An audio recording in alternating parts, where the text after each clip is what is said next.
Yo, what's up, guys? All right. Oh, man. What a way to start. What's up? As you can see, I am driving freaking endlessly. I have been driving for like 6 hours today once I get to my destination. I'm headed up to Massachusetts to go meet my buddy and go skiing, which is lit. And I've got like another 50 miles on this road and I'm dying, guys. I'm so tired. I'm so tired and I'm sick of driving. And you know how it's like you drive forever and then like your arms start to hurt because it's, I don't know. But what's up? Figured I'd do my little daily update, maybe talk longer than I should, do a little monologue, ramble on about nothing. You know, the usual. But super productive day. Woke up super early at like 5. No timer, guys. I've been sick.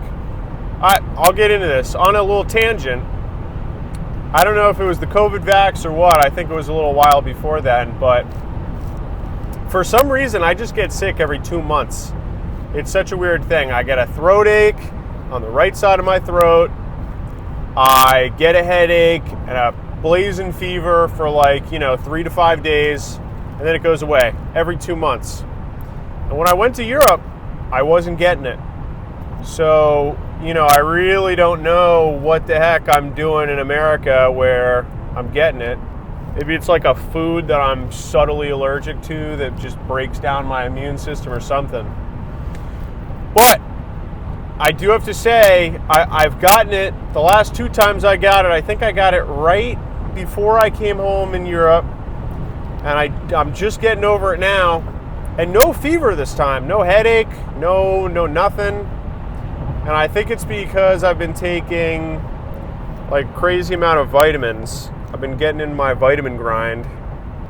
And kratom. And kratom, actually. Apparently that has some immunological effects and benefits, so that might actually be the reason, which I'd love because I don't know, I love kratom. Kratom's great. I haven't had any in a while because I haven't bought any because I've been on this grind, but yeah, so I'm kind of like not sick anymore, which is dope. And I woke up super early this morning at like 5, no alarm, no nothing, forgot to set one. And it smells like poop. I don't know why. And drove to Connecticut for 3 hours in the dead of traffic, which was a nightmare. Got to Connecticut, hopped right on the computer, worked all day, took a phenomenal trade. And I'm actually not quite sure what it's doing now. It was a short because we had this huge run up today. Check the chart if you're a trader because it was pretty cool. History, it's your classic Bart Simpson pattern. You go up in this massive fake out and then you kind of just range and then you drop down just as fast as you went up. And it's like Bart Simpson's head. But I caught a pretty awesome short, and you know what? I missed so many good trades today. There were probably like 3 or 4 phenomenal fib rim Cs and order block or fixed range rim Cs that I missed today that were just picture perfect, and I just wasn't looking as hard as I should have. I was in meetings and stuff, and that was pretty lame. I was pretty disappointed in that. But I mean, this one good trade, I was like 3% on my account. Easy peasy, take every time type of trade. And it's pretty cool because I'm trading bigger amounts than I ever have, and I really don't have that like trade anxiety anymore,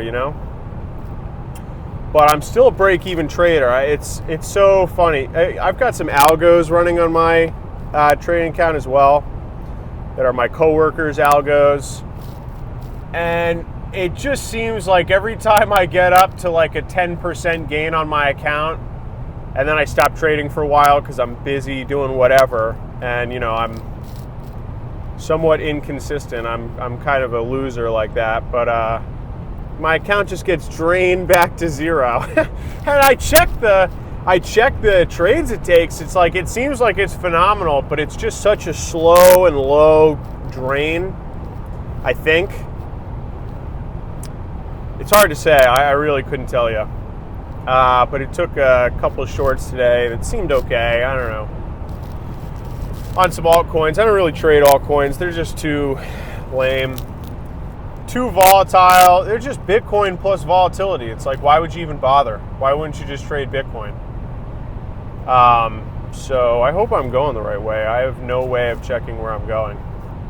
Maybe I'll have to stitch this video back together. I'm pretty sure I'm fine. But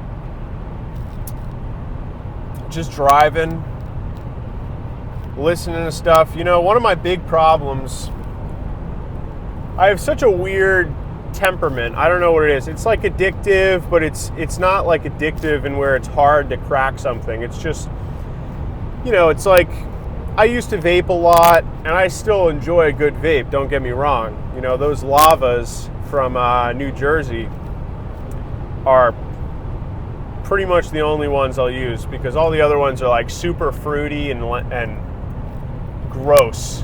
And like, you know, I'm really in it for the nicotine. And they hit so much better than cigarettes, and it's just... Anyway, I don't know how I got into vaping, but... So you know, I have like this weird addictive personality where I can be really into something for whatever span of time, and then I'll just drop it. And, or at least I have the ability to drop it, whether it's self-induced or, you know, I get bored of it and it's outside induced. Where was I going with this?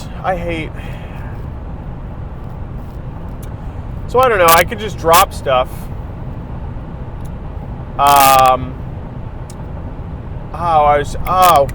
You know, this is why I do this, because I really need practice keeping my thoughts aligned, and I need like a mental outline. I need to visualize what I'm talking about, and then I think I said this in my previous monologue. It's really like speaking is like reading without writing. You're just you're answering a question, intro, body paragraphs, key points, outro, conclusion, done. You know, that's it. Maybe you got a citation on hand, and I think that's really cool if you're like a data guy. If you're like, Declaration of Independence, Israel, May 14th, 1948. You know, that's pretty lit. That was actually one I know. So that's pretty cool. But driving is just so lame. And, well, I was talking about trading. Well, one thing I haven't dropped yet, and this has been a really great spree for me, is I've actually been doing daily updates and daily videos every day. I just went back, and I was really worried that I missed a day when I was at my girlfriend's house, but I took a video on my way to her house. So I'm good. Since I started, I haven't missed a daily update, which is really cool. I'm really proud of myself at that. And you know, I want to give you guys more. Like, I am pretty disappointed that I haven't been looking at news stories and kind of giving a recap or like a, you know, my thoughts on that, even though my thoughts aren't very good.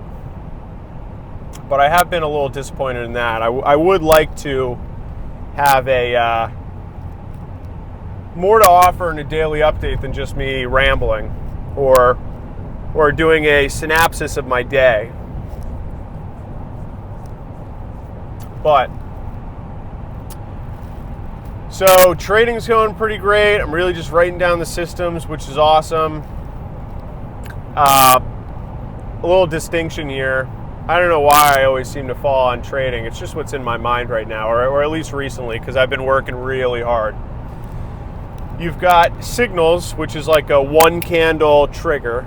You've got states, which is like enter this trade when this condition or confluence is true. That's a state. Then you have a strategy, which is some combination of your signal and your state. So it's like your entry criteria. And parallel to that, at the same time, is like your risk to reward, your risk management, what you're doing with your stop loss, what you're doing with your take profits. If you have one, multiple, if they're preset, if you decide on the go, right? So risk management is super cool. And then all of those kind of wrap up together into what you'd call like a system. And this is where you're taking multiple strategies in tandem. We call it schlonging. You're short and you're long at the same time. You're schlong. And, you know, the systems part is really where I'm coming together, because I can speculate pretty well. And when I speculate and I make a mistake, it's always like an easy correction. It's like, oh, I entered in the middle of a range, shouldn't have done that. Oh, I was using 15-second market structure. What the heck am I doing? I should be using, you know, a minute minimum. And there's times and places for, you know, 5, 15-second market structure. And it's, you know, you have to be able to use it. But more so than that, you have to be able to know when to use it. And that's kind of the conundrum right now if I'm taking super scalpy trades. Like a lot of the trades I'm taking are less than a 0.25% stop. And on Bitcoin recently, that's been like, you know, a matter of minutes. Maybe a single candle could take you out. So it's been very scalpy, borderline high frequency. Also, I've been using, I want to get off of trading, but I don't know, I'm on it right now. I've also been using a really cool terminal, or it's kind of like TradingView. It's a technical analysis system called Market Monkey. Phenomenal platform. It's kind of everything I hope for. It's like a Bookmap, if you know Bookmap, but it's crypto oriented, so it's got tons of data. It's really clean, it's really fast, which is awesome. They do updates all the time. And, you know, I'm a market structure trader. Sorry for the you-knows. I'm a market structure trader. Like one of the core principles or books that I really base my trading around at the moment is a book called Markets in Profile by James Dalton. Pretty sure that's his name. Great book. It's very surface level, very like theoretical, but if you already have your wits about you, market structure wise, it's a good supplement. So it's a really good book. And it's a little more than, it's not really market structure. It's more like order flow analysis, volume profiles, TPO charts, time price opportunity charts, which is really cool. And market structure is a great base, but the supplement to that is really, is this cutting me off? I'm in a 4-lane highway that's a 1-lane because of cones. Complement, it's like 2 peas in a pod to market structure is order flow analysis. And the great thing about Market Monkey is that you can actually analyze order books. You can see all of the limit orders that are currently present on whatever bar, on whatever time frame you're trading, on any crypto. You know, so if there's a 300 contract limit order right below you, it's just an awesome, what would you call it? Would you call that level 1 data? I guess you would. It's just adding a whole lot of weight to your classic open, high, low, close, volume, time charts. So you're going from using really like 2 data points, price and volume, and then you're adding CVD, cumulative volume delta, open interest. You're just adding dimensionality to your trading, which is really cool and really exciting. So I like it a lot. Where am I going right now?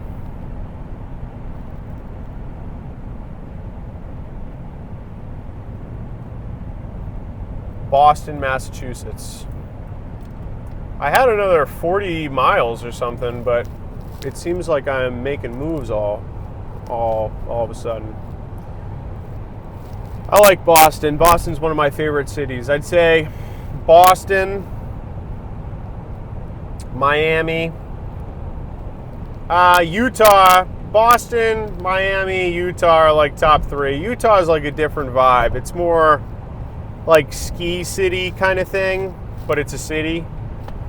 It's kind of just got more of a variety, which is pretty cool.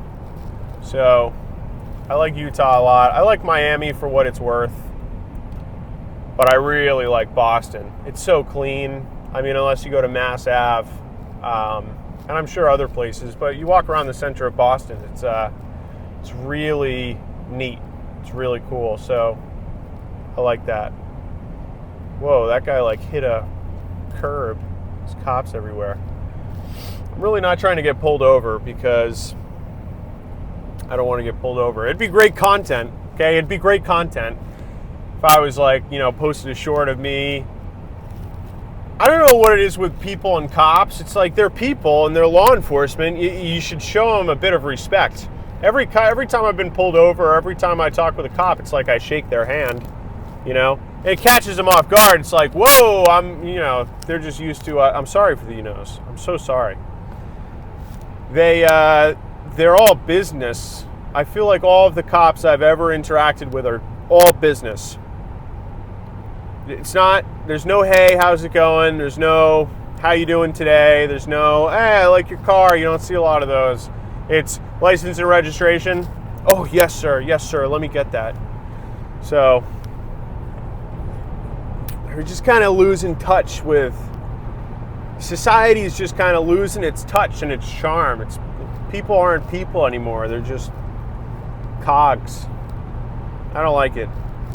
It's like, you could go to a small town and you get that more, I feel like even in a small town, I live in a small town of Connecticut, and New Jersey. The small town I live in New Jersey, I did jiu-jitsu with a bunch of cops and they were all really nice.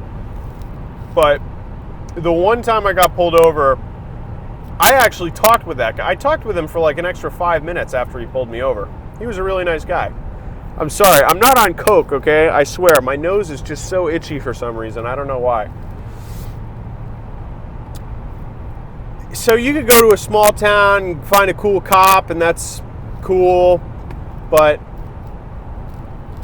I feel like you don't see them a lot. I feel like they're all business, which is kind of too bad. Because they're interesting. They're cool people. They have a cool job. I guess there's a lot of them, but they're pretty unique. It's a unique type of, wow, this guy is suddenly on my ass. It's a unique type of person to want to go into law enforcement, so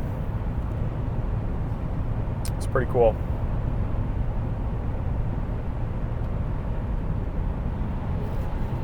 Damn, I was going to get over. I'm like, I'm a pretty fast driver, so when people are on my ass, my butt, I'm sorry, it's just like very abnormal. They're usually going like 110. Not that I'm going 100 or anything, but that guy just whizzed past me. So skiing should be a blast. I'm a huge skier. I love skiing. I've skied as long as I can remember. It really sucks that it's getting so expensive. And I don't know too much about it. I just watched a video on it, but I couldn't tell you much. It's like these companies like Vail are buying up all the mountains and they're raising ticket prices because there's a lot of congestion. There's more people. There's more skiers. But they're buying up all the mountains and unifying them, so it's like a monopoly. There's no competition between them, so they can put the ticket prices at whatever they want, even if there's nobody on the mountain, which really sucks. Really sucks. So the only way I can ski and not be completely railed is if I get an Icon pass, which is a good deal. I feel like $850 for an under 23-year-old. And I definitely do $850 of skiing, that's for sure. So I think it's a good deal. It's just It's too bad, because you pay tons of money for a weekend pass or a weekend day. Some places $150, $200, and it might not even be that great of skiing. And if it is that great of a skiing, it's mobbed. It's so crowded, it's beyond belief. So you need competition back. It's too bad. We could talk about that a little bit in government. This is a good conversation. So I'm an independent. I've never voted. Let's see, the people I'm 20, nearly 21, so I've only been able to vote for Donald Trump and maybe some state elections, but I've never voted. I don't know anybody in the state legislature. Maybe I should be going to be a part of that if I want to be a politician, but I didn't vote for Trump. I didn't think he would fulfill any of his promises nor create sustainability and, that golden age of America that we all want, and that he promised, and then he proclaimed that. He promised that in 2016, that we'd be building golden pyramids and spires to the sky, and we'd make America great again. That was the promise. And boy, am I glad I didn't vote. Not that it matters, because our election's even real? Question mark. I don't know. I don't know. It's hard to say. What was it, like a majority of Republicans and even like 33% or 50% of Democrats or independents thought that the 2020 election was rigged when Biden won? And somehow now Trump gets reelected, and we think that that's just like, oh, they reclaimed the government. It's all righteous now. It's like, yes, no, there's no manipulation. So how could you believe that the elections are rigged in 2020, and then in 2024 you no longer believe that because your guy won? That's what happened. And he's totally castrated. It's too bad. It's all rhetoric and no follow through. Not that I agree with everything he proclaims or wants for the United States. But a great example is like tariffs. Tariffs are a great example. Tariffs could be a good economic plan for a state like the United States, but you can't just impose triple-digit tariffs on every country based on, what was it? Was it our trade excess or our trade deficit? It was like glorified trade deficit times 10 or something like that, and that was our tariff plan. What a horrible tariff schedule. There's no thought behind that, which should have been self-evident that there wouldn't be any follow-through.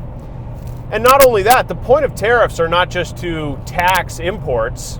The point of tariffs are to reshore American manufacturing, bring jobs to America, bring business back to America, bring America away from our, maybe 75% service and financial services and such.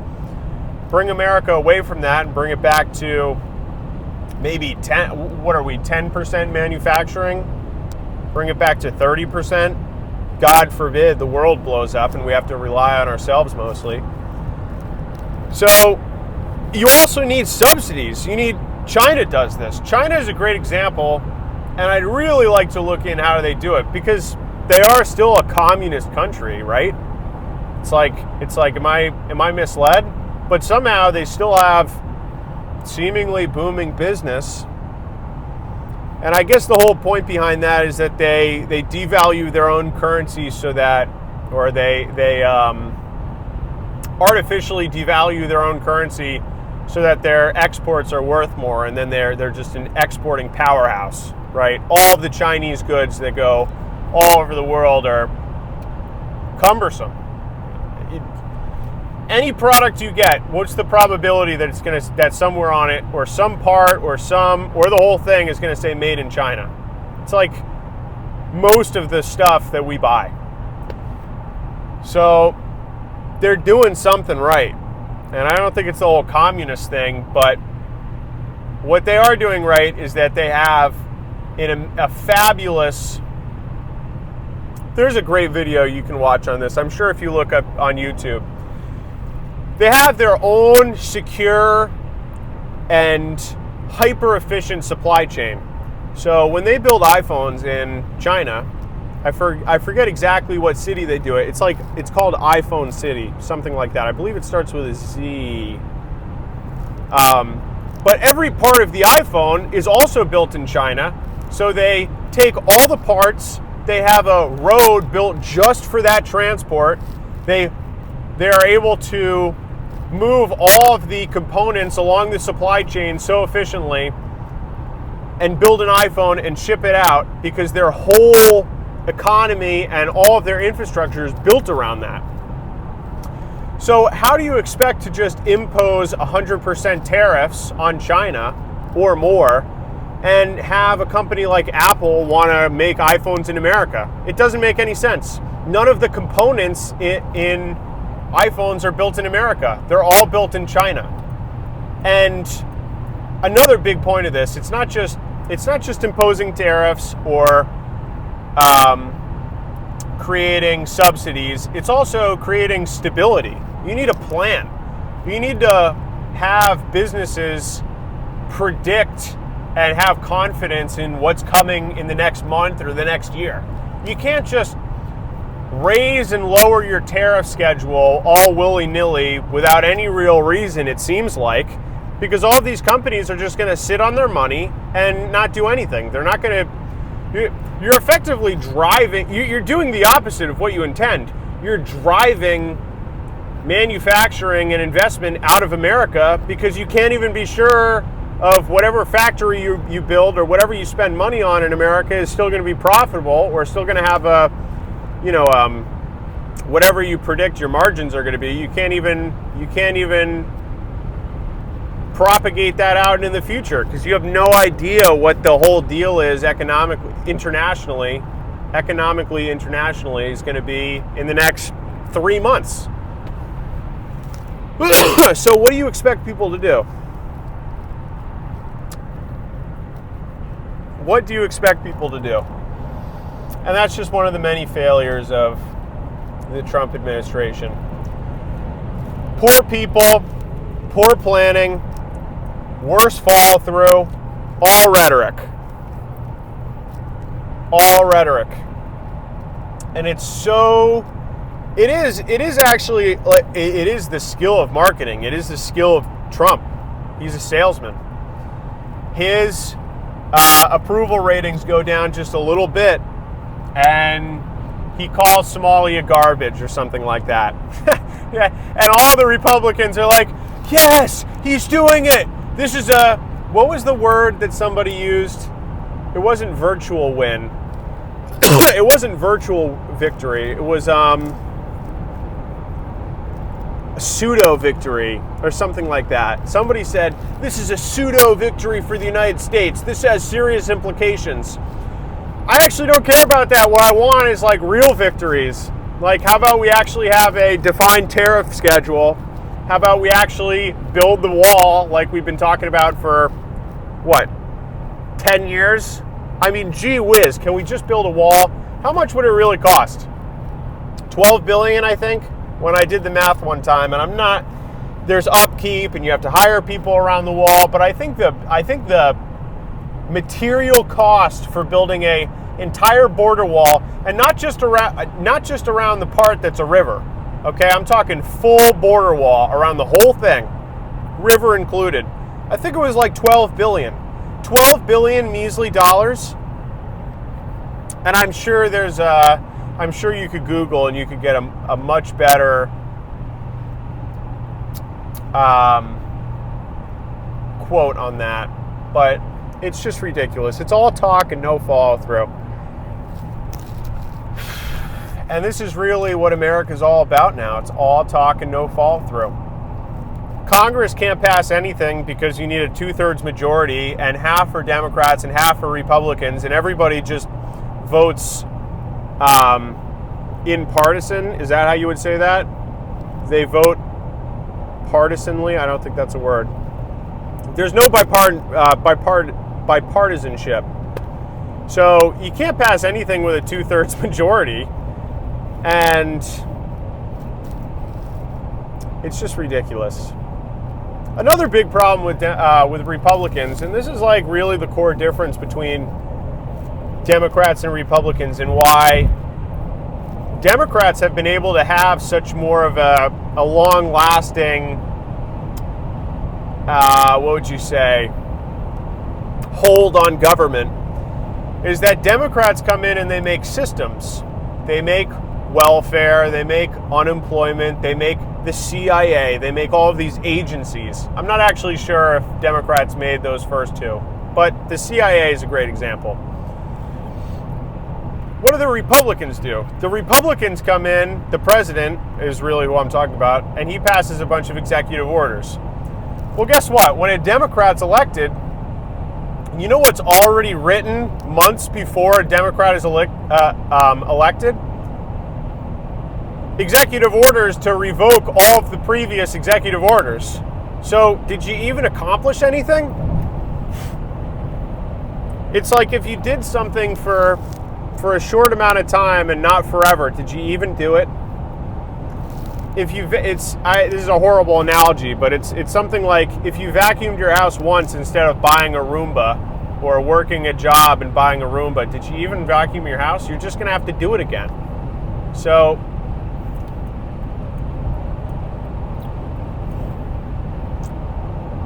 and we are so wealthy. The United States is so wealthy.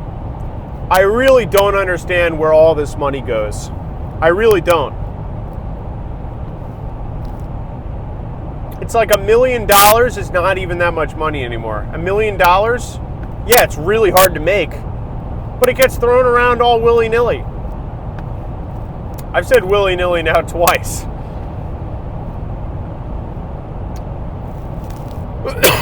I don't know where all the money goes. It's as if inflation is way higher than they say it is, and I'm sure it is. Salaries, median household income hasn't gone up at all. What is the price of college gone up? Like 5,000% since I want to say 40, but it might even be 80. How are we supposed to live? How is this supposed to continue? We're just all supposed to be renters forever? I feel as though there's no plan for us. I feel as though my generation will inherit a lump of garbage if we inherit that at all. And it's scary. It's frightening. Petrifying. It's almost like you have to be black-pilled. First you get black-pilled and you say the world is hopeless and that's just how it is, and deal with it. And then you get white-pilled and you remember, oh wait, this world doesn't matter at all unless you believe in Jesus Christ, your Lord and Savior. And that makes it a little bit better, but I would actually love to create a heaven on earth. A utopia is impossible, but I wish, I pray as though human nature is not so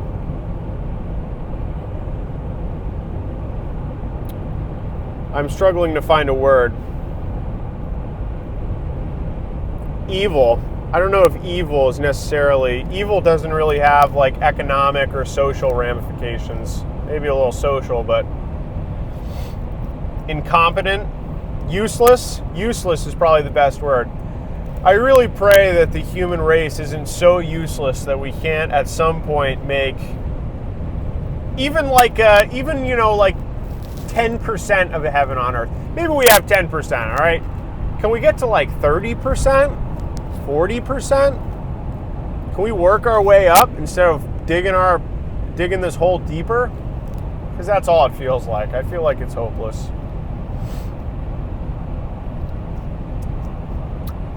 I heard the other day that the median age for purchasing a home is 40. I think I said this already, but that's just 40 years old? Do you know how old my grandparents were when they bought a farm? Not just a not just a house. They bought a property, got a mortgage, built a house on that property, and lived in it until they died. Or they're still alive. They gave those properties to their children. And they had enormous, like unimaginable amounts of money to make in our lifetimes with investments just over the years, and they gave that all to their children. What am I going to be able to give my children? And maybe I'm an odd case because I work a job that does not have linear returns. My returns are exponential. I'm in investing.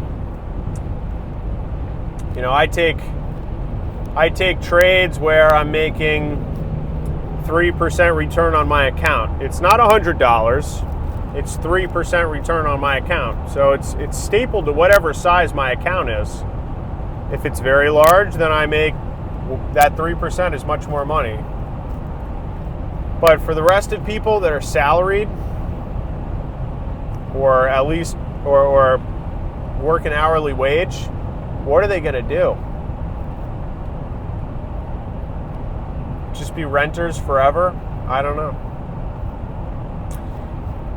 And I actually presume that it seems a lot worse than it is, and it seems hopeless, but actually with a strong political movement or a strong power, it could be flipped very quickly. I think prosperity could actually be brought about rather quickly. I don't think it's like, going to take 100 years for us to return. It seems more of something that happens immediately, semi-immediately.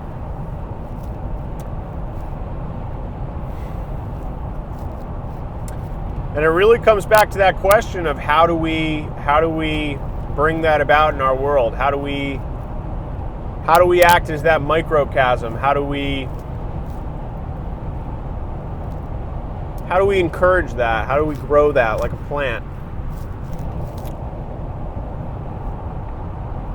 And it's tough. I don't know if the answer is politics, and I don't know if there even is an answer. But it's complicated. It requires some very smart people, much more wise and much more intelligent than me, at least at the moment.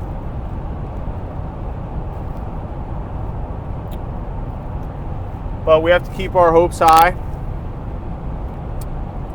and we have to pray. And that's all. That's probably all we can do is pray. There was a cool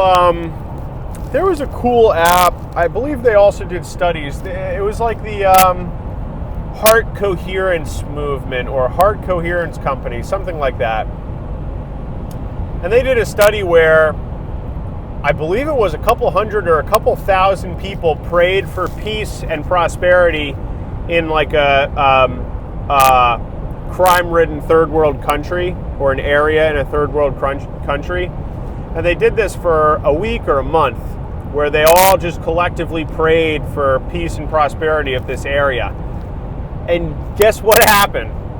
Crime actually went down. Can you believe that? I can believe that. That's a study I got to freshen up on. I got to find that. I got to put that in my notes. That's a really cool idea. The power of prayer. The power of God. Because God doesn't always answer your prayers in the way that you want Him to. It's like, Lord, I pray for millions of dollars. Yeah, well, probably not going to get that. Maybe you will. Maybe that's how He works His will through you. Maybe it's through monetary power. But that's all part and parcel of wisdom. I think all answers of prayer are in wisdom. Something like that. I guess that's a very internal perspective. I'm not the type of guy to blame the world on something or blame circumstance. If I am caught in an unlucky scenario, It's my fault. It's because I did something that I shouldn't have done. I really need to hang this up. I'm going to go into that more. Oh, nope, my phone's actually telling me where to go. All right, I'll finish off this topic. I actually don't believe if I get hit by a car that's that person's fault. In some way, that's my fault. And I'm not a huge karma guy. That's not really what I'm saying. What I'm saying is maybe I should have looked where I was driving before I got T-boned. Or maybe God was just giving me trouble because I had something to learn. Maybe there's a lesson I needed to learn. Something like that. And everything is always your fault. It's like a great starter to embrace the world with. Because if you go around blaming the world,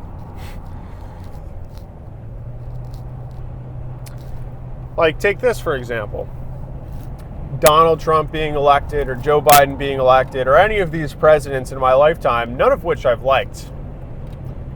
I mean, I remember some reverence for Obama, but I was too young to even really understand what was going on. So it's impossible for me to say if that was anything or not.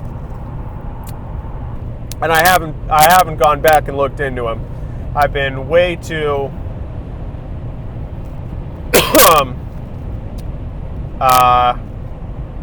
encumbered. I don't think infatuated is the right word.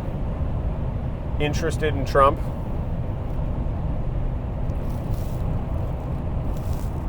Exit 28. I like that number.